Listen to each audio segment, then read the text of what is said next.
Cam here, taking you guys through our workout of the day. 12 rounds for time. Pretty simple movements. You're gonna go through 15 goblet squats, so either using your dumbbell or your kettlebell or whatever object you guys can hold in that goblet position, and into 40 double unders. We're not gonna spend too much time today on the double unders.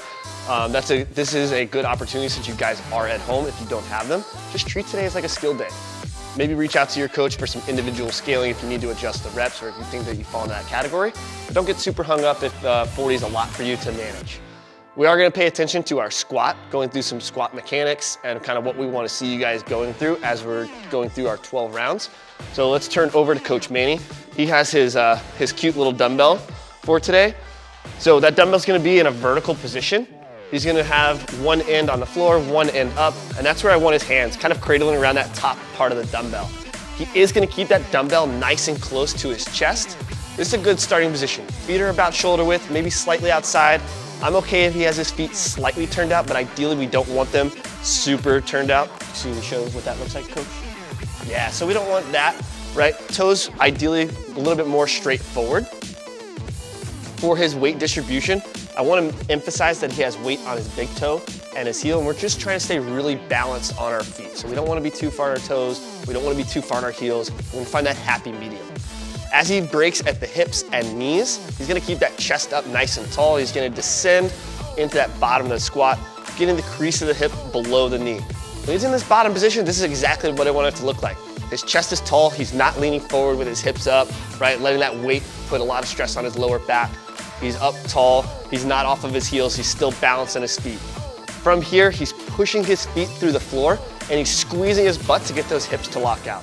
So I know a lot of times when we're going into our squats, if you come back down for me, Coach, we'll kind of mute our hips, and as we stand up, we let that chest kind of stay forward, and then we wait until the last possible minute to lock out those hips. You guys should be thinking about squeezing your butt and driving your belly button forward as you're coming out of the squat.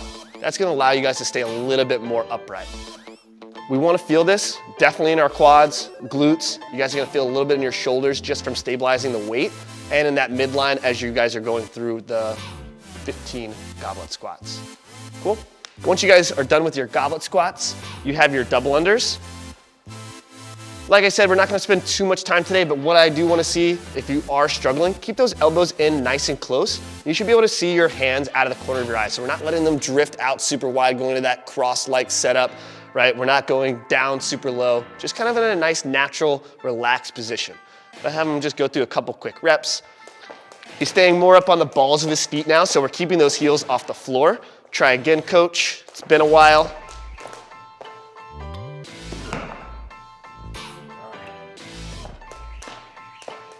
Good. So shoulders relaxed, he's not shrugging up, right? He's trying to stay nice and loose as he's going through that, and he's paying attention to his breathing and relax, right? I don't want him holding his breath. He shouldn't be coming out of the double unders very out of breath or gassed. If you don't have a jump rope accessible, you can go with the taps to a target, right? So just find something, whether it's a doorway, top of your garage, a pull-up bar if you have it, something that's gonna force you guys to come up off the floor, but same position. We wanna be more on the balls of our feet, staying up nice and tall, just a quick tap at the top, and we're trying to look for that consistent rebounding. So what I don't want him to do is jump up, absorb the landing, sit there for a second, and then go into it. It should be consecutive, just like if you were using a jump rope, and relax. Otherwise, you guys can go with singles, or you can reach out to your coach for some individual scaling or modifications to this workout. 12 rounds for time, 15 goblet squats, 40 double unders. You got me with the bunny ears. Have fun, post your scores to SugarWOD, our Facebook group, and let us know how you guys did. Have fun.